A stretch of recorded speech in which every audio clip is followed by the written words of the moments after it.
Right. If you would, Mr. Sir.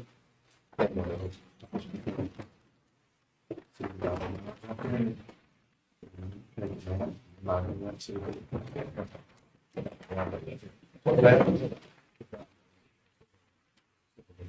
Yeah, I may know this. They still got their 50-foot of road frontage. Over here, so you can boots right there. And so basically, from that little square right there.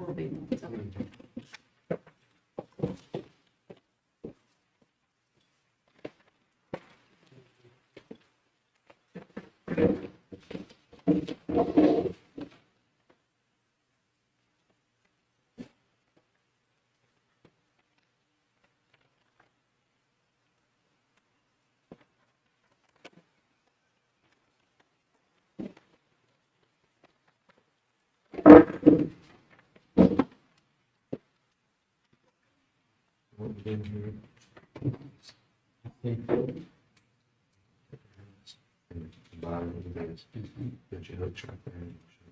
Yeah. Swap it, no problem. Yeah.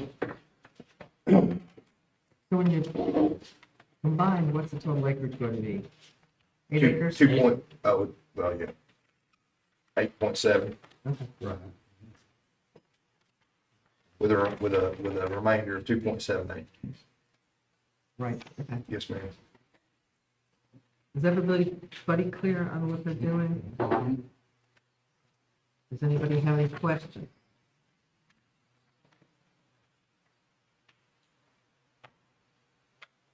Think about the driveway, situation under control. Yeah. Yeah. That can always be a problem in the future. Is any more building gonna be out there?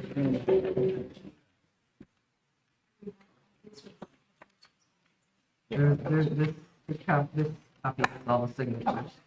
That's the only one that can be signed. Because Greg didn't have any.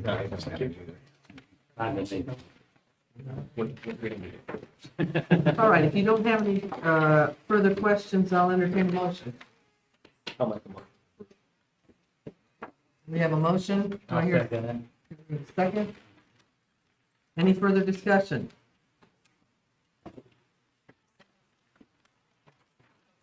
So, all in favor? Aye. All opposed? Motion passes unanimously.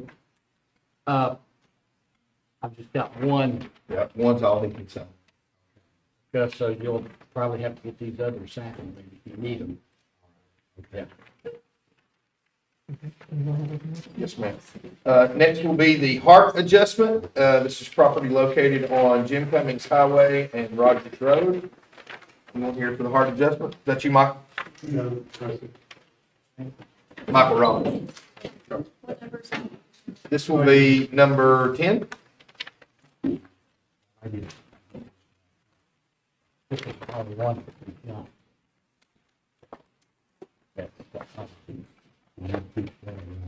No, you take it, sir. What? Oh.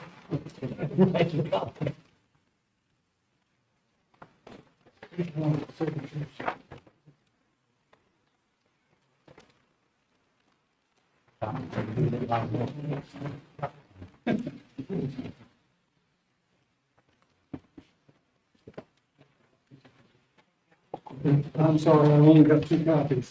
One is this, one with signatures on it.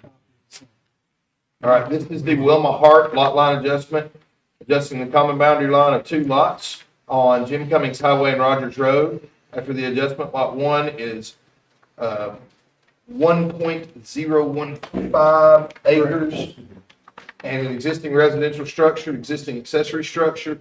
Lot 2 is larger than 5 acres and not subject to the jurisdiction of the Planning Commission. Zoned A1 agriculture, existing 6-inch water line, complies with all of the subdivision regulations and zoning. This is a lot line adjustment to remove a situation where a property line is going through an existing building. So essentially, and I'll come around and show you guys too. The original property line is here. As you can see, it goes right to the barn. And so basically, they're gonna pick that pin up, sit it right there, and now the property line goes this way, leaves 5 feet between this structure, 5 feet. How much is it disturbing wrong? Over 5. Is it starting? And what I'll do is on my description, put this piece to transfer to him. It makes sense, how you're saying. Yeah, y'all understand what he's doing? Yeah. Okay, and this one does, let me make sure.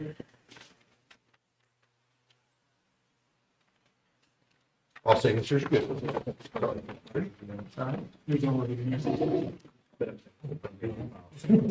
No, That's all. I can do it. And then shake it.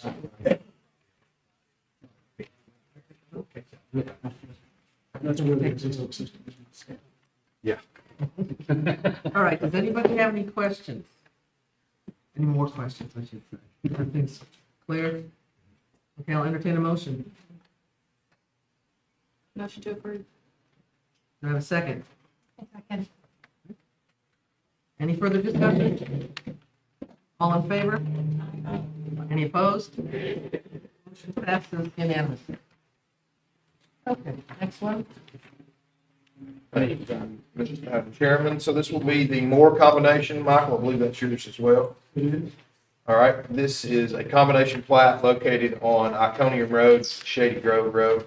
I'll let Michael pass them out. That's for Shady Acres, I believe. The Shady Acres. Yeah, it's Shady literally Acres. Shady Grove, but it's Shady Acres on the survey. Oh, okay. Because I was going to have Shady Grove, I couldn't find Shady Grove Road, can't Shady Acres, I will make that correction. Two originals.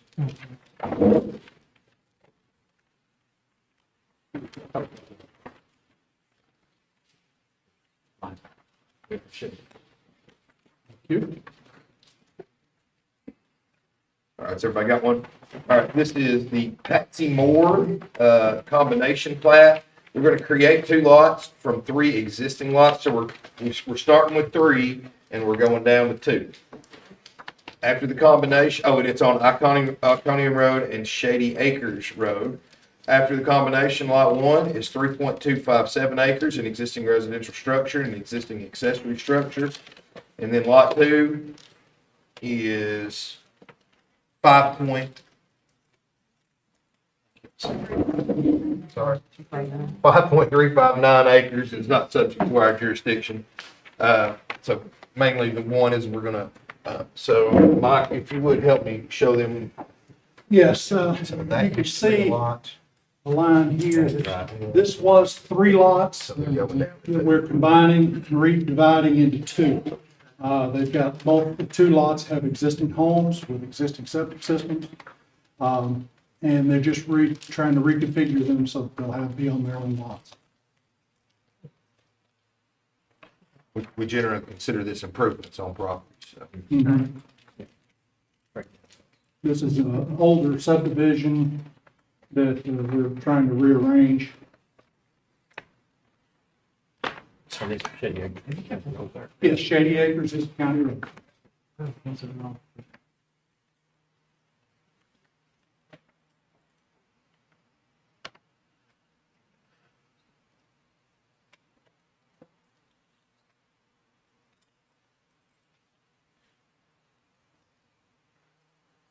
anybody have any questions? Has it been explained? Well, okay. We'll entertain a motion. I'll second it.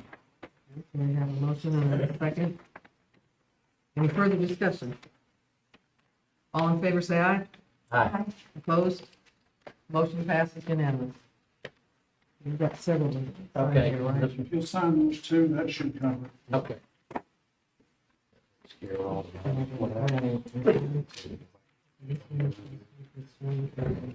Okay, we're going back up to number 3. Yes.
Yes.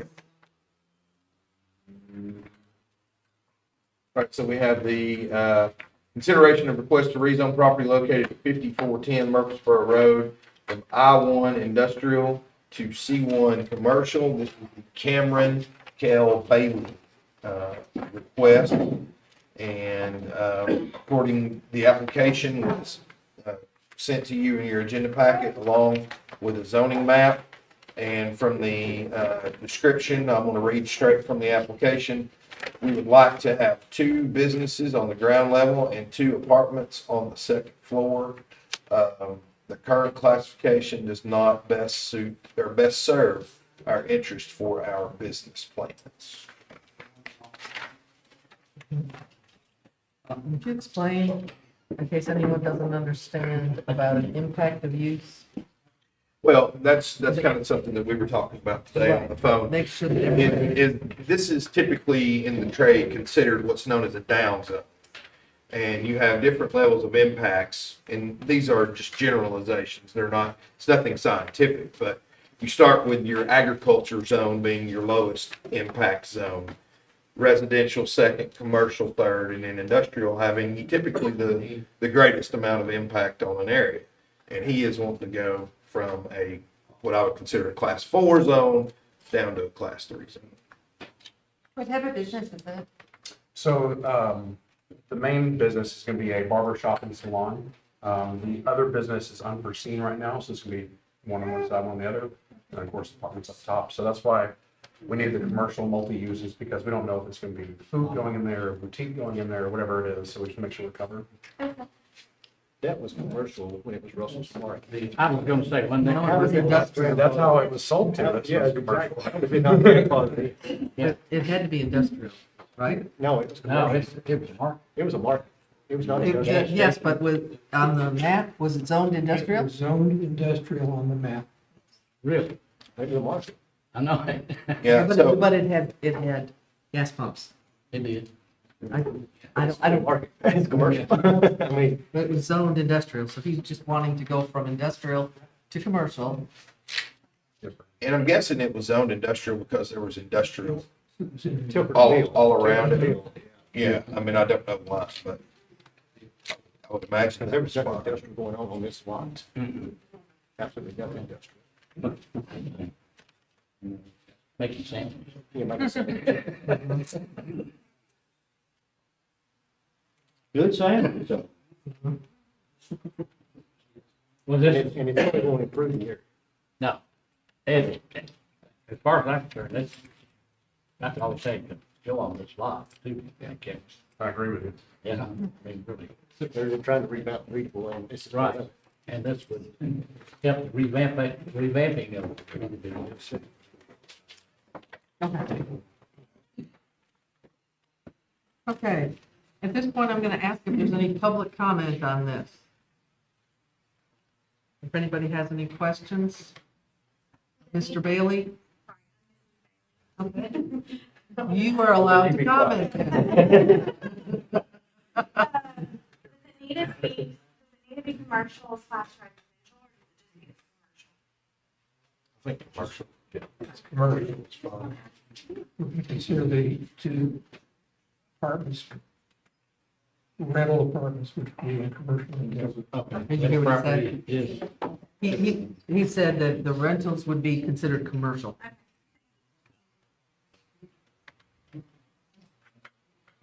I don't think we've ever spoken of this, but there are impact fees associated with construction of commercial property. A 5 per square foot heated space. We can talk about You mean 95 for heated? $1.95 per heated $1.95. per square foot. It'll be, okay. It's not the greatest news. You couldn't live in Rutherford County. It'll only make,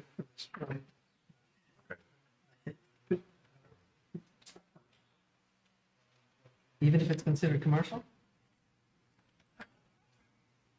we really need a mixed use category for this. We don't have it. I'm going to favor, not wanting to set a precedent, but I'm going to favor a true commercial use. storefronts as being associated.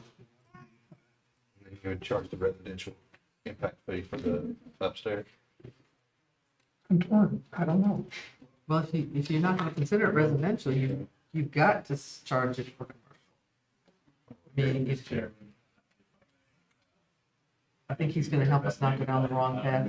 Be the bearer of bad news, but county and municipal governments are not allowed by statute to negotiate privilege taxes. I think this morning is here. Attest to that. If it is a fee, impact fee is a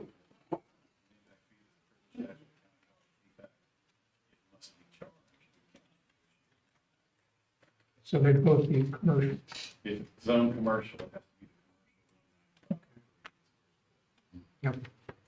And I agree with Mr. Robinson, that this body does need before it in its zoning resolution, its use, its tools before it to be able to handle this in the future. And I think we've got that under discussion right now and Okay. but at this time, what we have is A1, C1, and all. If it were rezoned, or if it was a mixed-use zone, if you will, and then it was broken down between commercial and residential, would that lower the impact fee of It would $195? go from 195 down to 90 cents per square foot. For And the then residential. For the residential. For the residential adequate facilities tax rather than the commercial impact. Right. And when do y'all plan on meeting for that, or you said in the future? We haven't got a That's It's really, still, category in it. it's still being determined, put together as well. Very much conceptual. Uh, Planned use development committee want to. well, I'm assuming that you're asking that question because financially, if it is in the near horizon, you are going to wait. Could wait. Well, I wanted to go ahead, I would go ahead honestly, because construction hasn't even taken place, so Okay. 195 isn't a consideration of mine yet.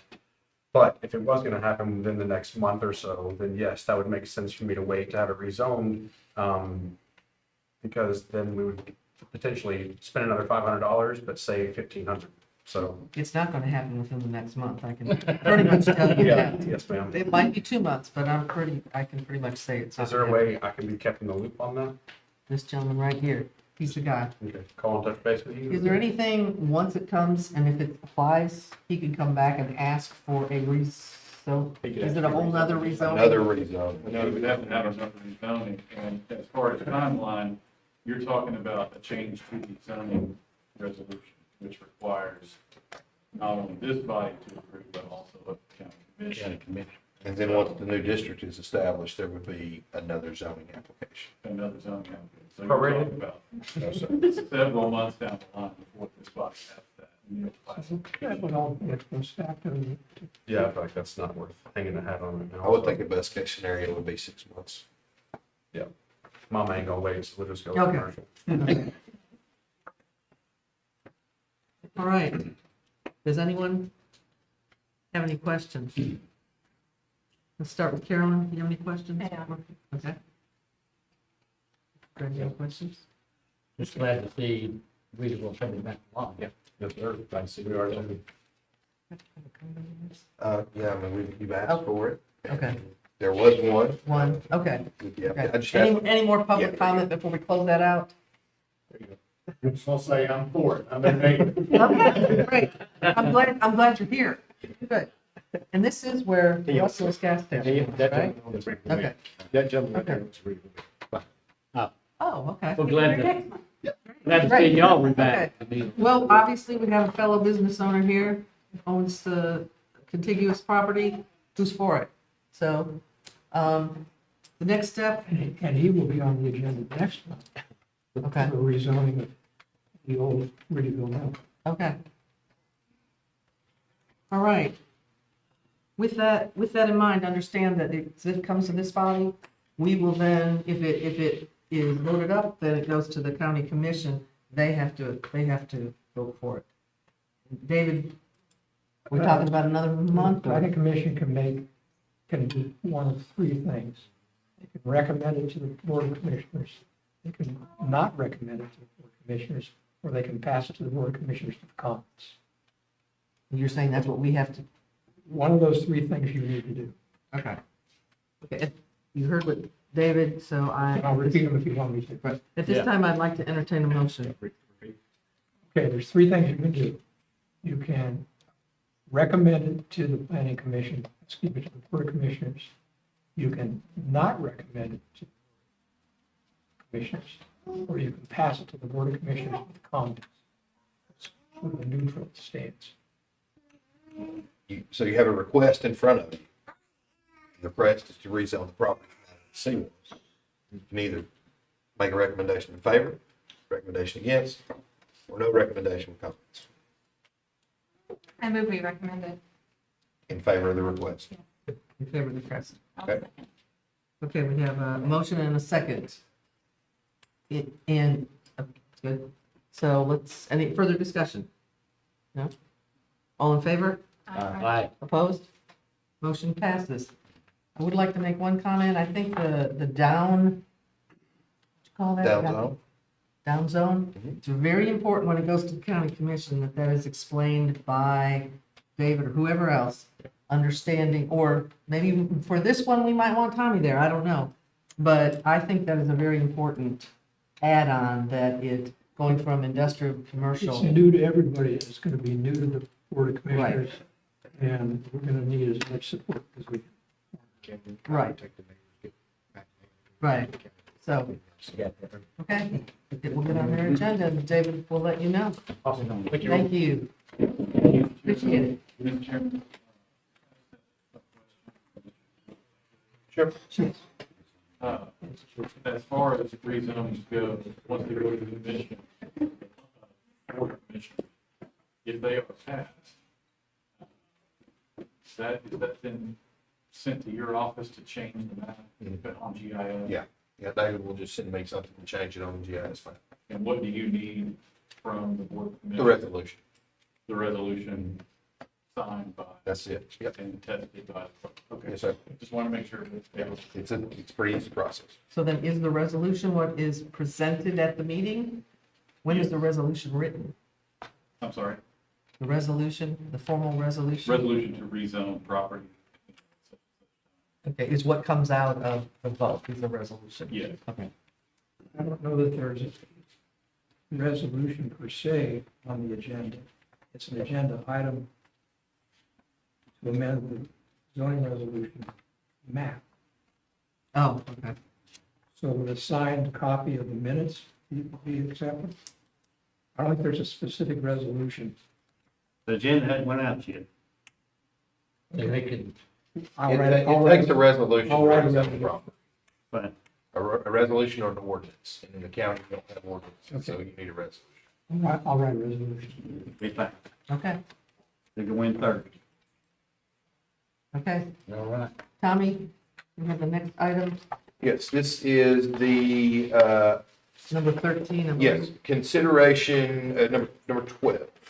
Number 12. Well, yeah. Yeah, consideration of preliminary subdivision plat for property located on Hill Creek Road. This is the RHB LLC division. This was presented to us last month without proper documentation, so this was withdrawn by the petitioner. And so RHB LLC, please present your exhibits. I'm Chris McGuire, Post and Steel Engineering. I apologize for last month. It's my fault for not being fully informed. Got some copies that I can hand out of the preliminary plat. This is.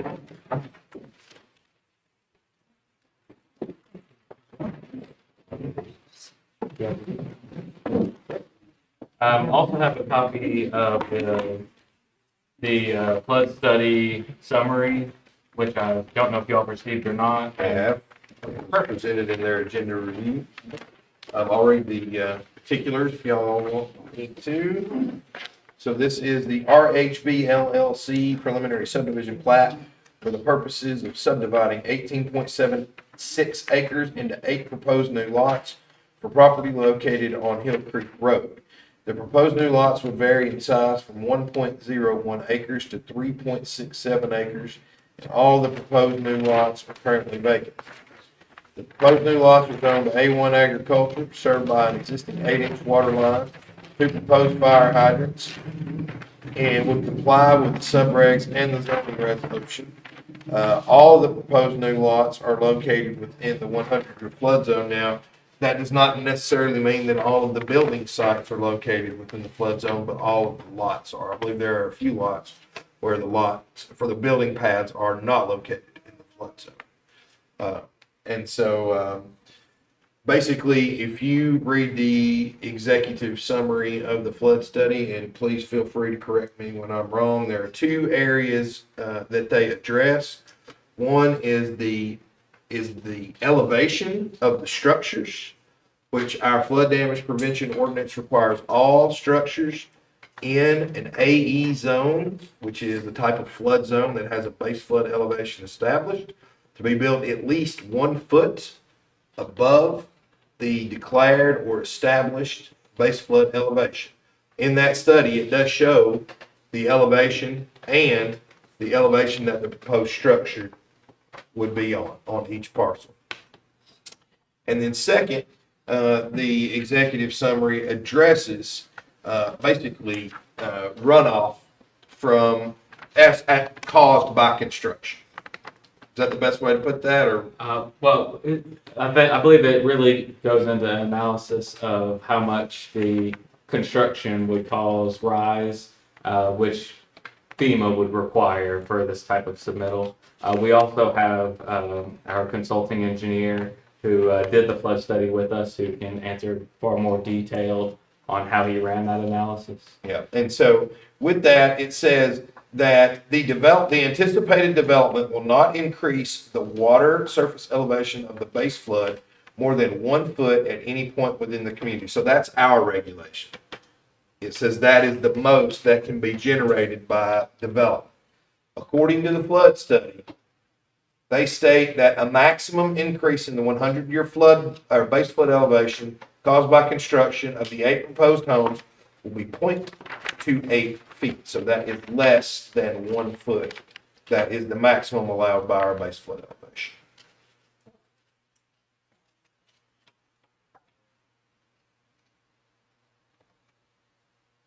Now, this is their study that they have conducted, and they have also hired a third-party engineer to review it. Let me ask you something, Chris. These back areas, are these proposed home sites, because down here it's got diagonal lines like this one. No, sir, those Can are the you speak proposed up? soil, All right, and where's the proposed home sites, it's got 2.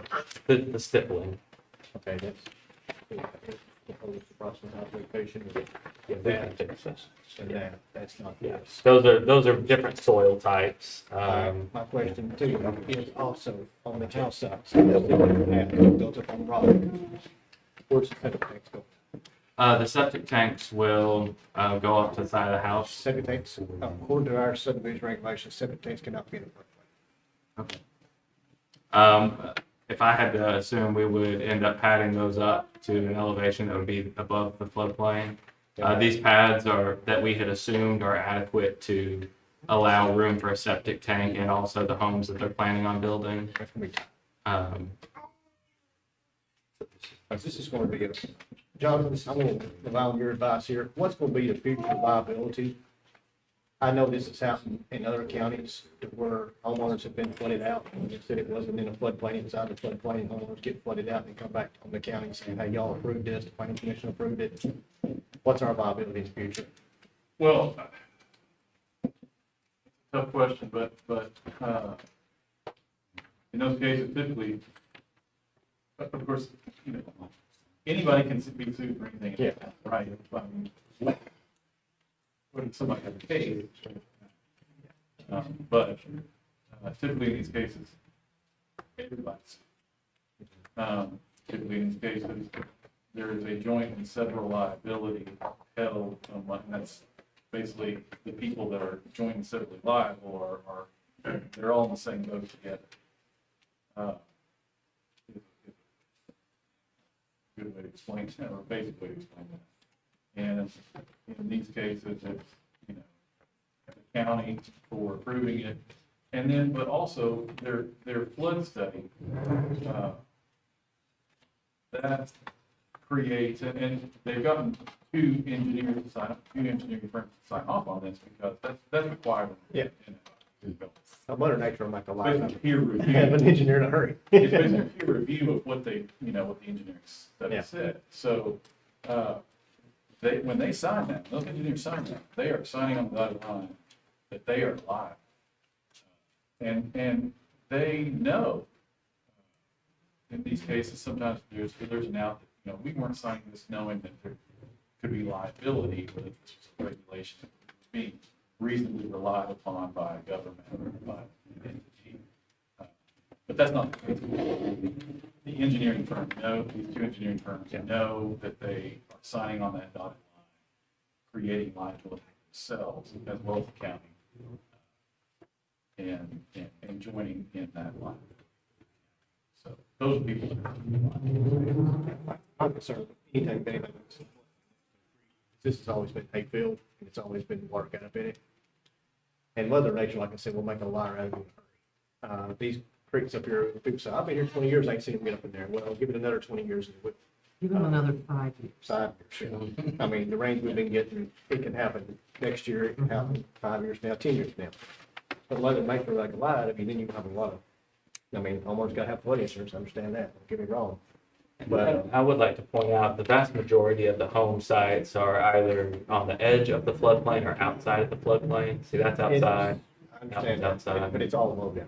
Correct, I understand. I've pulled in here. but Is that it's- crossing a piece of the road in the flood? Probably so, because it's low down. So that's what I was gonna say, I'm not familiar with the area, but that looks really. Yeah, it drops off. What it does, if you go down Hill Street, it drops off. Mr. Hancock's property is over here to the right. This is back under Mr. Bryson's property, behind Mr. Bryson's and Ken Spence's property. So, is your study here telling us, and anybody that owns land that's contiguous to this, that they should expect, for how many years, I'll let you answer, that they will never see a greater rise in water levels on their property than 0.28 inches? Is that what this study is telling? What the study is saying, it's saying that due to the development, that is the maximum amount of impact that we have caused. Now, what the 100-year floodplain is it's really a 0.1% chance annual of happening. So it's not that's why they call it 100-year, because statistically within 100 years you will have that event, but it's really a 0.1% chance of happening. Mhm. Okay, I'm not sure you answered my question. Okay. I understand. I guess I'm asking you now to go, it is the property that's on the other side of the creek here, The neighbors, the neighbors. the neighbors. You will not have a greater impact after this construction is done from their current flooding, and I am sure they can tell you how much they flood, than 0.28 inches over how long? Oh. Over next 2 years, 5 years, 10 years, what? I'll let consulting. I'm Michael Phillips, I'm from Flood Study in Schaefer. Yeah. So the 0.28 is actually 8 inches. Is actually, Is 0.28 feet, which is approximately 3 inches. 3, okay. So the allowable rise caused by development, as the gentleman stated, is 1 foot or 12 inches. So we're coming well below that threshold at 3 inches of impact or rise due to the obstructions that are being placed into the floodplain.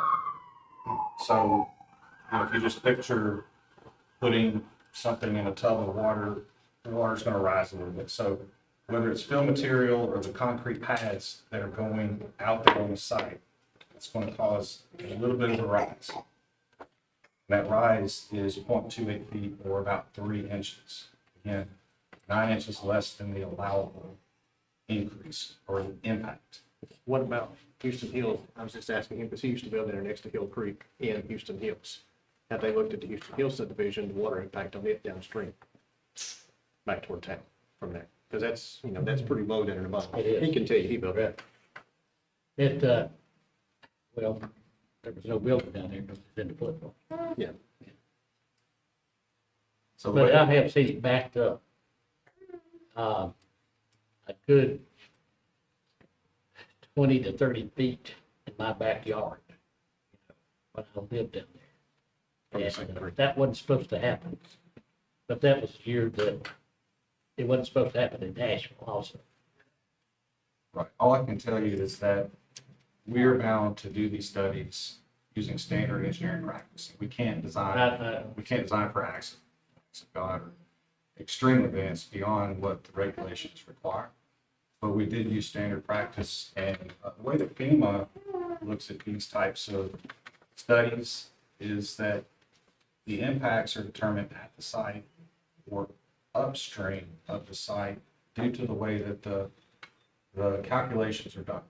So FEMA doesn't require you to study downstream of a development, but only at your development and upstream, because the water level is going to project back upstream. But the software and the calculations that FEMA requires does not look downstream.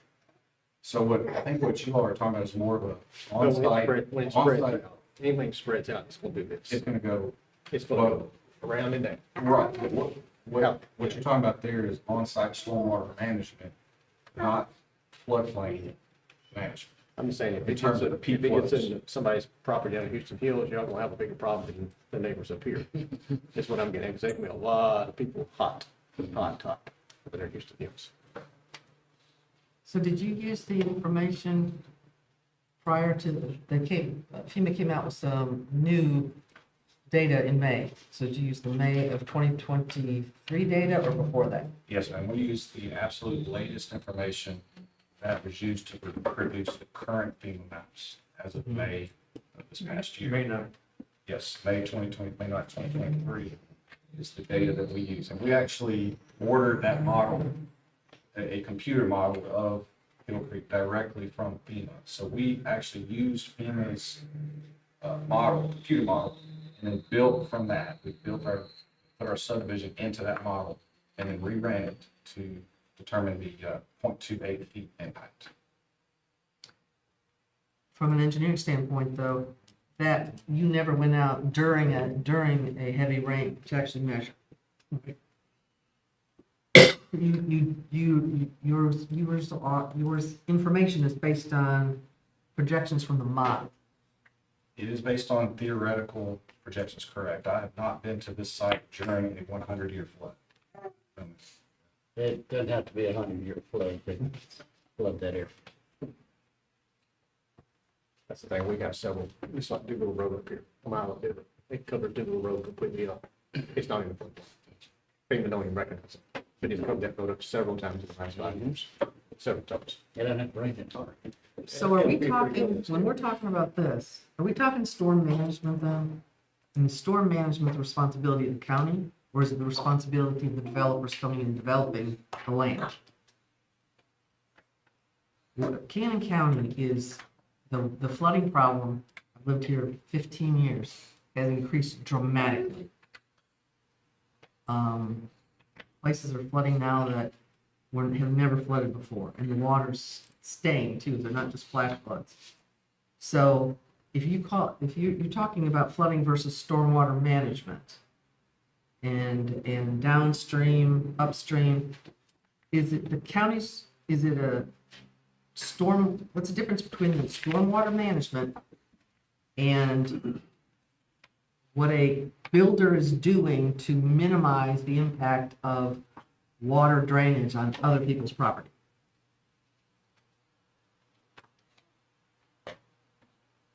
So for a residential development of this nature, I don't believe the regulations require on-site detention, stormwater detention. In other words, a holding pond to capture the water and then slowly release it. And besides, you typically would not, from an engineering standpoint, would not do that when you're next to a creek. That's holding back the water next to a creek can actually have an adverse impact because it can cause the release of that water from the pond to coincide with the floodway coming down the creek. And so you typically would never detain when you're adjacent to a creek.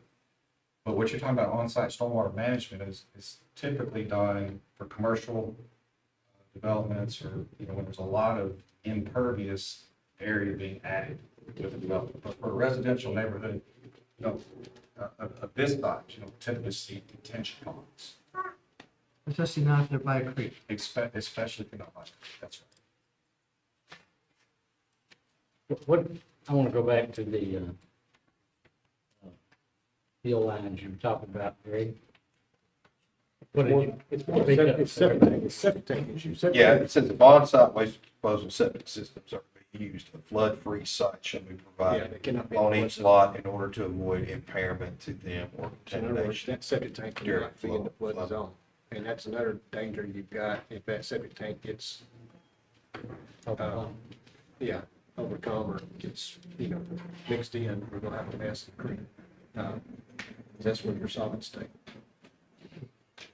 So that's what I was wondering, because down there it's not, it's hard, getting septic tanks out of the floodplain down there, you're gonna have to back them up toward the hill out of the floodplain. Well, that's right. And as you pointed out, or Chris pointed out, these homes are not surrounded. No, They're in the high side. they're gonna be able to. That's right. That's right. Yeah, the driveways will be flooded, too. I mean, the driveway's not part of the house, the driveway's will just flood. Right. So we don't been provided with on here, right? A place where the septic's gonna go. Are you saying that No, we right, should we be don't- required on? The field line location from here, the field lines and septic tanks are two different things. So our rules are requiring that be done. Yeah. Okay, Yes. so if that's not been done, It has not. then How can we, how can I we don't manage? think that we can approve this. Is that, is anybody else getting to that point? That's what I was looking at. But I read that, I studied this before, reading that. Because that was my concern is, when the field lines are fine in the floodplain, that's the best dirt you could get, don't get me wrong. But when you got a septic tank in a floodplain, you got water intrusion into the septic tank or possible water intrusion, that's when you got a problem. Well, typically, I guess, in this type of development Because that I'm used come to, back up in the house. we'll go to TDEC as well when we go get the septic permits, tell them where we're putting the tanks. Yeah. And we'll have to meet y'all's regulation now. We typically don't show them on the plat or on the preliminary plat where those tanks are going to go. Yeah. But we will meet your regulations and we will have to be with TDEC and get their approval of tank locations, drip line locations. I mean, it's pretty standard with home building. We've got to get permits through them. And we will meet your requirements. Yeah, it's gonna be a tough. Yeah, it'll be, it's not the simplest site, but it's definitely not the hardest site I've ever had to work. Just come down to it, the main thing is these homes are in a floodplain. And I don't know how you got the three that you did, but anyway, to me, they're in a floodplain, period. That's it. We have never okayed any home or home sites in the floodplain. So I just don't want you guys to spend a whole lot of money on this here. I'm telling you, I'm not voting for it, so. Well, I don't know what the other people are gonna decide. So I'm going to take a break here. We're going to ask for public comment. How about if Okay. we do that? Can I think start? it's- Pardon me? Can I start, Madam Chairman? Absolutely. Question I got is being county executive. And if there is liability, and if there is lawsuit, then my name will be on it. If it floods while I'm in office anyway, is that right? That's correct. You would be the defendant. So I think I need to say something if there's some kind of liability. My name's been on enough of them. Can we say that if approved by the planning commission, that the county holds no liability? I've never seen an indemnity clause within, I think Mr. Lee would have to help me on this. I think it's an indemnity clause within a subdivision approval. I think you could say it, but that don't mean it would help. I don't know the answer, but my gut says, you can't just say I'm indemnified and you be indemnified.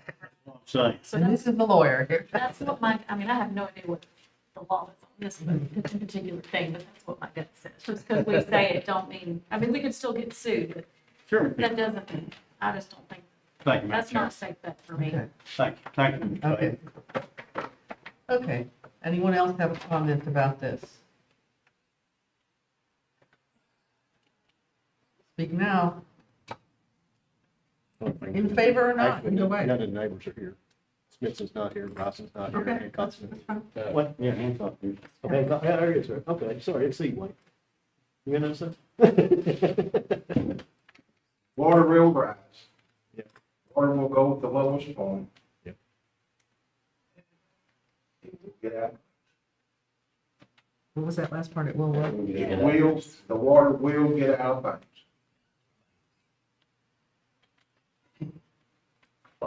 Did you not have a bridge destroyed there a few years ago?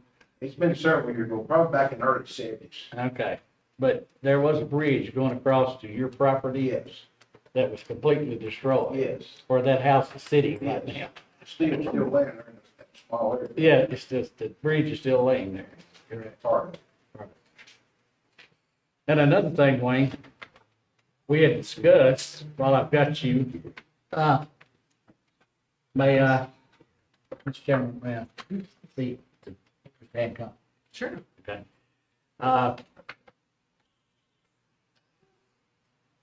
The little hill that comes down, did you sign off on that this time, Wayne? The road, you look at that plan, see Yeah. if they changed the road. I don't think so.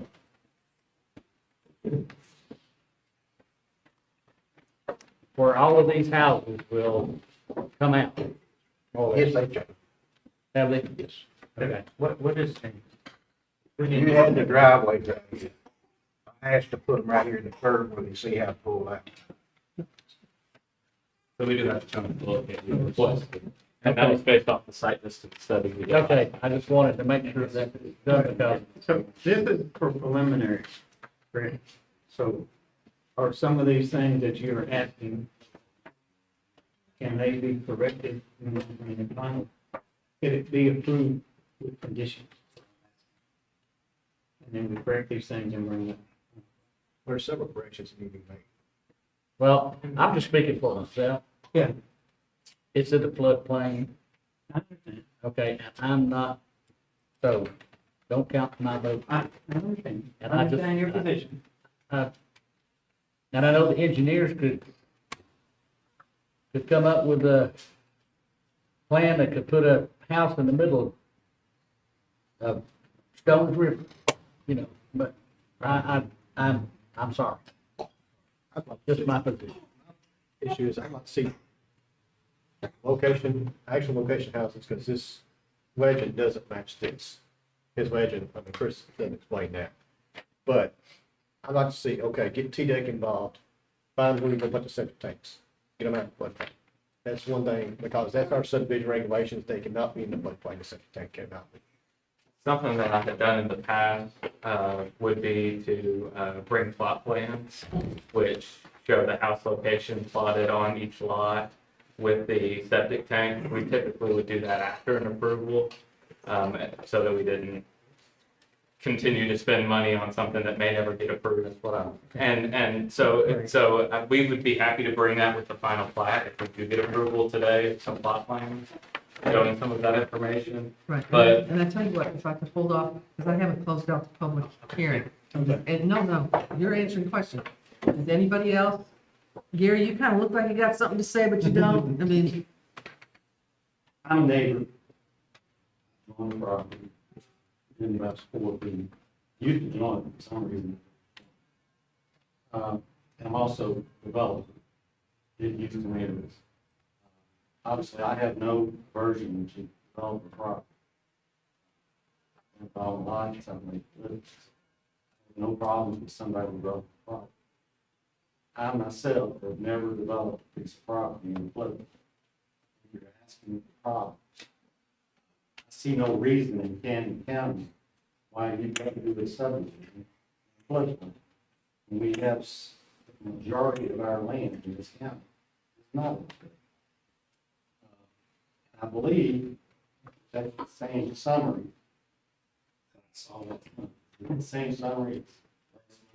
No, sir. We got it. Well, the study is the same, but the summary is different. They had asked that we summarize it in less pages. Okay. Does it still have the statement in the summary that no field will be added to this development? Build any kind of use in this development. And where did that come from? Then they- That was in the large study? Yeah, big study that.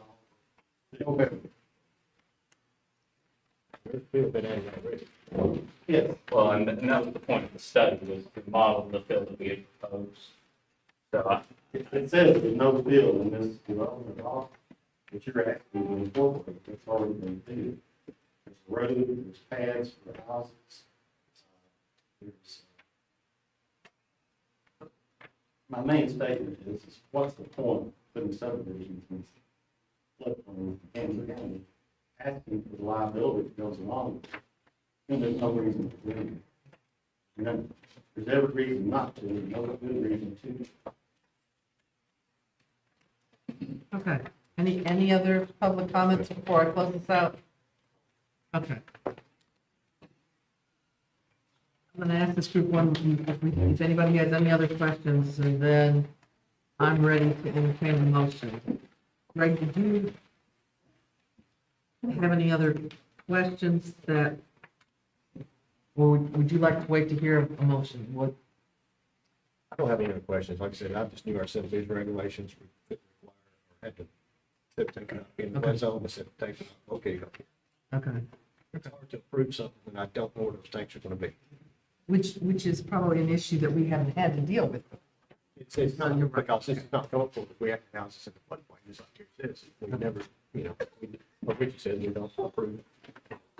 if you would allow me a final. We have followed all of FEMA's requirements for review and met their standards, and we've also met the standards within the subdivision regulations that we've had them up a foot greater than the 100-year flood. So the regulations did make. Well, why didn't you follow the rest of the regulations with the septic tanks and location? You know what I'm saying? If you got a house location, you're gonna have a septic tank location within 10 feet of that house. And like I said, I'd be happy to provide that with the final plat submittal, some plot plans showing those locations. I'm not opposed. I think we do need to follow the regulations, and I'm happy to show how we do that.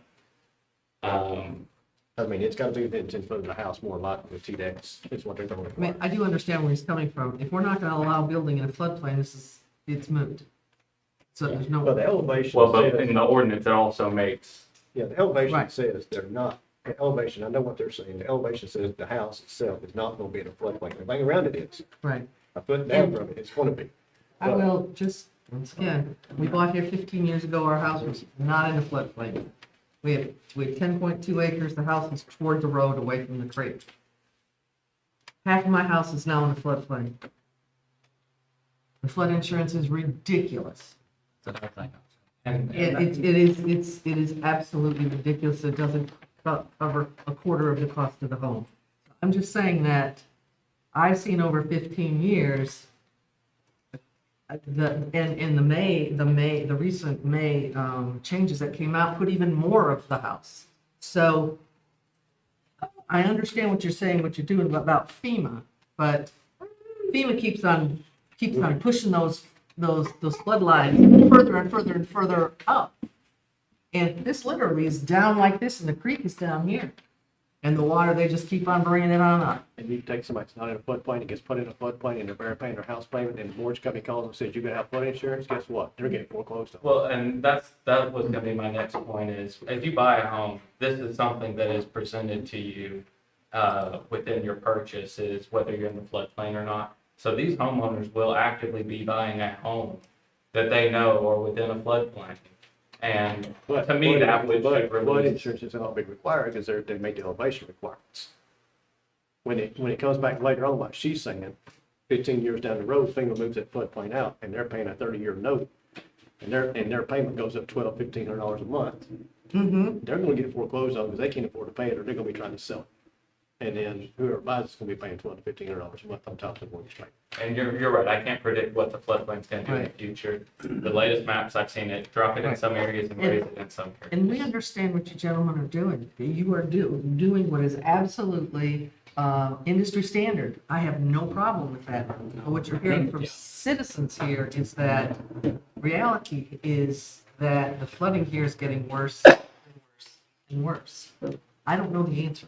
I'm just. I guess my question would be, what was the ordinance requiring the foot of elevation above the floodplain if there was zero intention to allow minimal intrusiveness within the floodplain by the riders of it? I don't think that was the writer's intention. I think it's on a case-by-case basis with each and how we. I'd like to answer that. The 1 foot rule is the FEMA NFIP base regulation. We have to, as a condition of us participating in the National Flood Insurance Program, i.e. for anyone in our county to be able to get flood insurance in the first place, it has to be federally backed. And for that to happen, we have to participate in the NFIP. And the NFIP, for us to participate in it, requires us to have a minimum flood regulation. And that is what we have as the minimum. Also, after the May 2010 floods, Governor Bredesen said that any county that has flood areas must adopt a standard flood damage prevention ordinance. That's why we adopted it. And again, like the attorney was saying, to allow our folks to, have flood insurance. So that's why. And that 1 foot rule is FEMA. Yeah, And that- you can go 3 as well. 1, 2, 3, you can do more. Can't go lower. Can't get it to go any lower. And that's where we are with this 1 foot. And we're limited in that regulation by FEMA. That's what we have to do with flood insurance. But when you don't do that, when we don't have that regulation, you see what happened in Waverly. That's what happened. Waverly, Tennessee, they flooded out and had no participation in the and now nobody had flood insurance whatsoever. Not the municipality, not the county, not the citizens. So they're all paying out of pocket for all that flood damage. That's incredibly important to our county, so that's why we have it. And that's where that 1 foot rule comes from. Now, that 1 foot rule and that development permit is a condition of issuing a building permit. It is a factor in that's a building permit. It is a factor within it, but it's merely a factor within the consideration of this body for plats. So I just want to make that clear. As far as why was that written, that was written by FEMA and we had to record. I am ready to entertain a motion. Someone would like to make a motion. Real quick, if you don't mind. You can tell them what the elevation is back to. No, the elevations of the pads are listed on the subdivision. Those are the pads required. Now, Yeah. the pads that actually get installed might be slightly higher. Now, the actual encroachment for our study will not be more, but they're likely going to build the pads up higher than the base, just because, it works out. It works with the driveway. It helps with the septic tanks. So they're home builders. They're pretty seasoned, so they know how to handle these kinds of things. We're used to building pads where we generally build in floodplain 3 feet above, because that's the minimum in a lot of places we go. So it's my understanding, and I don't have the hard numbers, that all these pads are at least 3 feet above. And some maybe even more. Okay. So we just wanted to let y'all know that. Yeah. Okay, That we're not hitting the minimum, we're not hitting. Okay, thank you. I believe the finished floor elevation on one of them seemed like it was 4 foot, right? Okay, But they're somewhere around these two. okay. All right. I'm ready to, I've got to close this out. I can give you a minute. Okay. I could less than a minute, but I wanted to add a little bit of discussion to the 1 foot rule and where that comes from. So FEMA has not defined what's called a floodway through this particular reach of Hill Creek. Floodway is the high risk zone. Now, in the future, that's not to say FEMA won't ever come behind years from now and map a floodway. But that 1 foot rule is because if a floodway is defined, then that flood risk elevation is 1 foot above the base flood elevation. So what's on the maps now is the base flood elevation. So we've shown that with this development, with these 8 homes, we're going to be raising it 3 inches. But if FEMA ever comes and maps what's called a floodway, which puts it in a high risk zone, it's going to raise it a foot. Okay, so the reason we set those first floors at least a foot above the base flood is to allow for the fact that FEMA may someday make this a high risk zone floodway, and they will still be protected. Okay, and like Chris was saying, when they go to buy these properties, they'll have the opportunity to purchase flood insurance if the lender requires it. But since the homes are elevated, the lenders may not require flood insurance. But a lot of times the companies, if the floodplain touches the lots, they're still required to purchase flood insurance. Lenders are getting stricter and stricter on this. Yes. Okay. You can't get All a right, thank certificate you. of correction from the engineer. But sometimes the lender will still say, if it touches the lot, you can have, it's just, every lender's different. Every underwriter's different. All right. So what we're considering now, Tommy, would you remind us now, what are we, You're considering preliminary approval for this subdivision. For 8 lots located on Hill Creek Road. and approved, what happens? If it's approved, then they can come back once they get all their infrastructure installed, and once they get all of their perk tests completed and their septic tank locations put on the plat, they can come back to final approval. Okay? And if it's denied, Then it ceases to exist. And if they wanted to come back, they'd have to pay a new fee. They would probably have to change some things on the plat, because if they submit the same thing, I would recommend the denial of the plat, because we'd already taken action on that. So that's kind of where we're at. and everybody might have understood that, but it's been a long discussion. I want everybody to understand. So I'd like to entertain a motion.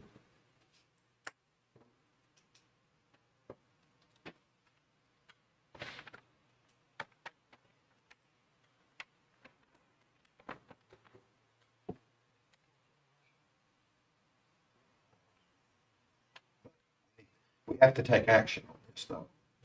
I mean, don't you think, John? It really puts it in a legal quagmire. Yeah, we need to take action one way or the other. It will fail due to lack of a motion, but that's not a good direction to go with.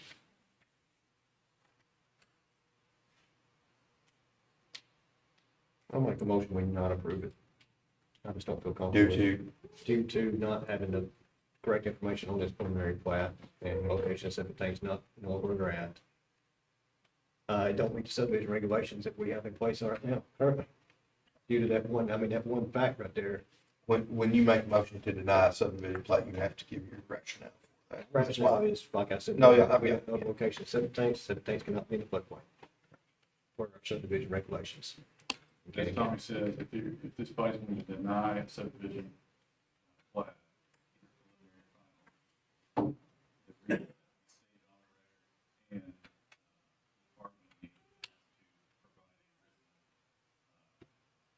notification to the applicant as to what the reason.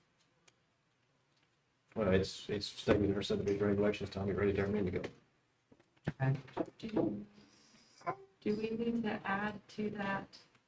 Not, obviously, can't add to. Let me ask John, so if this motion needs to be amended, do we need a second before we amend it, or can it be amended before you ask for a second? What's the order of? Well, number one, if it's, the body has 2 options. There's been a motion made, been no second yet. So, the person, the movement, the person who made the motion to withdraw it without approval of withdrawal by the body, then no second. Or the movement can amend his motion prior to the fact. So my concern is if our reason is what Greg stated, which is a valid reason, if that's our only reason, and they come back with these septics and everything's outside of the flood zone, are we comfortable with that? Or do we need to also add, I mean, we're obviously all uncomfortable with the fact that it's just simply because of the flood zone. So, Well, I think we need to add that too. because if they come back and all the septics are not in the flood zone and they're where they're supposed to be, and we're still uncomfortable with this, is that setting a precedent for us that, hey, this was our only reason for not approving it the last time, and now they've met that? So, I mean, I get a discrepancy too of the house locations, because they don't, like I said, that's gotta be corrected also. I think we need to include everything we're uncomfortable with. I'll say this. If you're uncomfortable because the locations of the building sites are in the flood zone, I think that's enough. Don't you think, Jonathan? I can't say what the court is going to say. Of no, course. But No, I get I it. think that is a reasonable and typical reason given. Because unless FEMA changes the flood maps, this will always, this will be in, It's not gonna get any better. correct. I don't want to tell these, I don't want to give the impression that if they get these septic tanks right and they come back, that we're just gonna approve it, because I don't think that's gonna happen. But I would suggest all reasons be stated on the record by people who vote and by the movement. That's Lacey suggested, Ms. Buchanan suggested.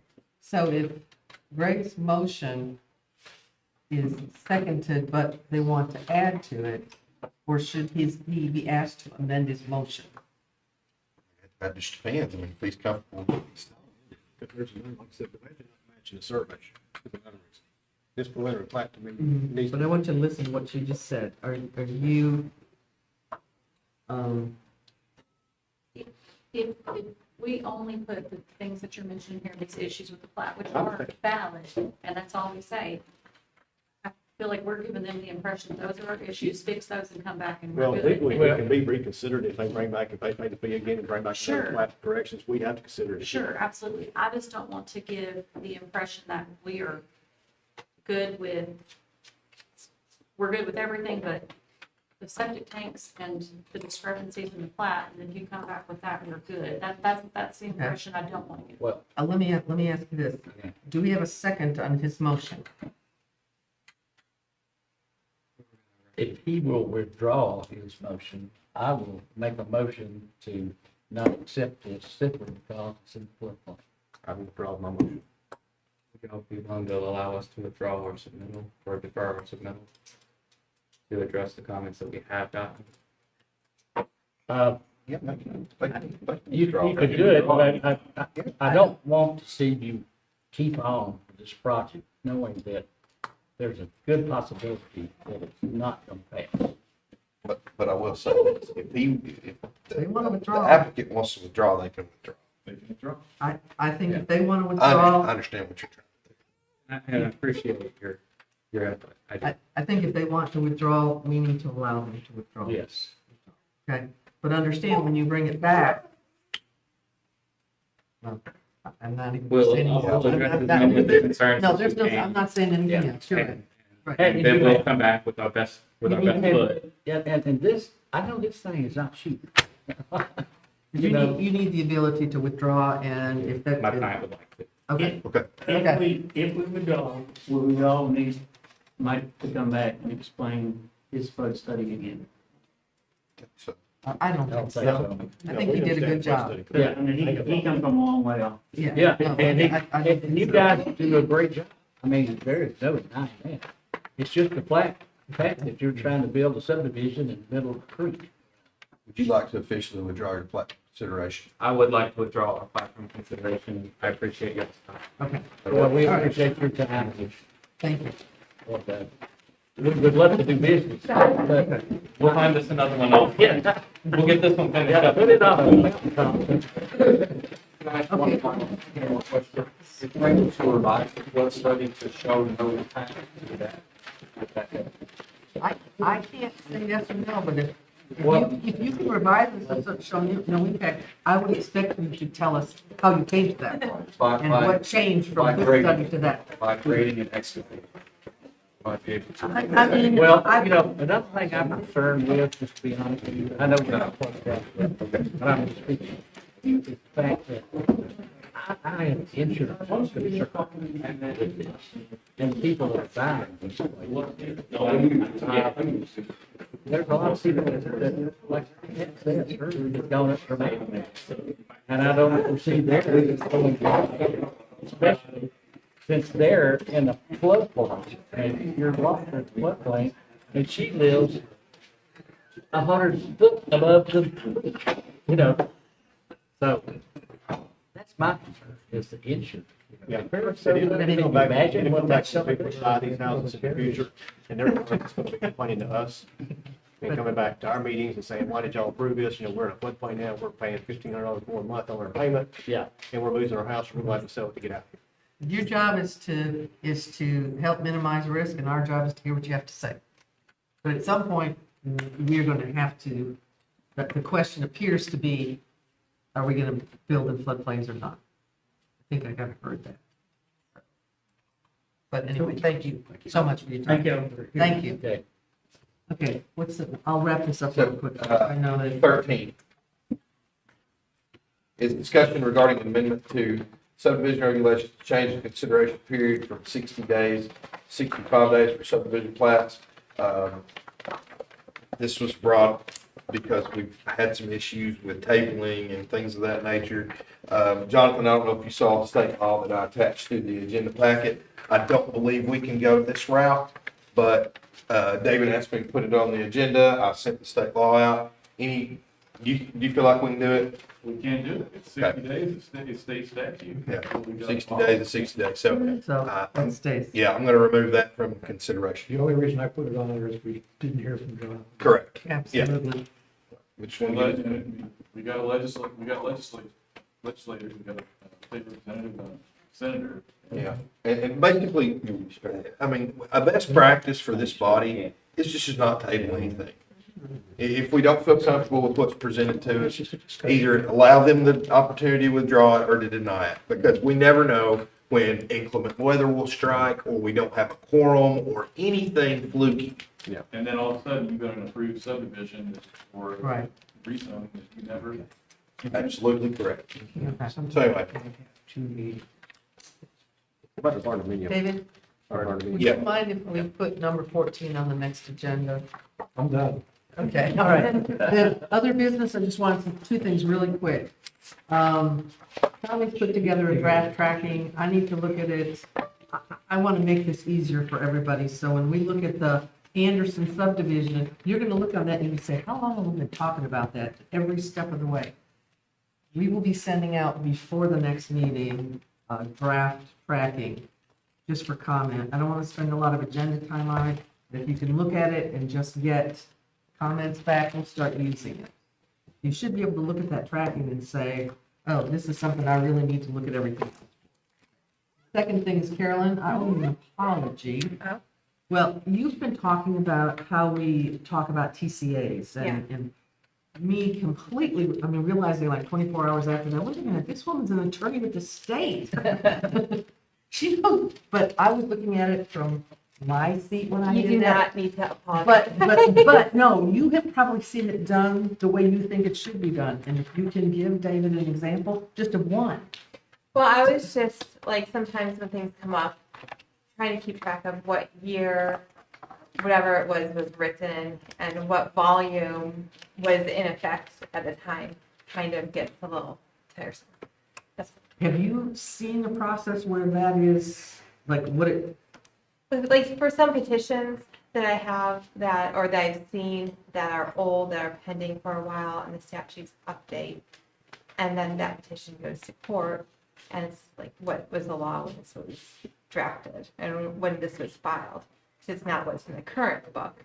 And then just seeing things, the statutes shift, sometimes like, okay, what version do we need to look for type deal? That's all, but I mean, you brought up a good point, like, I'm not, well, okay. I want I might talk to you offline about Yeah. that, because if there is anything that we can do that's not requiring another full-time staff person, then, it makes a lot of sense. So, okay, and, Before you close, I want to say that we've got to address these two amendments in the next meeting. We've kicked it down the road since November, or okay, October. will it, is it okay to table it till next? Yes. Can we put it toward the front of the agenda, make sure we get to it? Sure. Okay, okay. Let's make sure we get to it. It is far from, Well, like, when work in Tommy and I talked collaboration. this morning, I just said, okay, what can't we table? But, And then, so, but I think we're exhausted. I don't want to prolong the agony. We got to deal with it sooner or later. I got it. Next time we'll put it closer to the top of the agenda. While we're free. Coming up. Okay. So Any moved. further ado, take a motion to adjourn. So moved.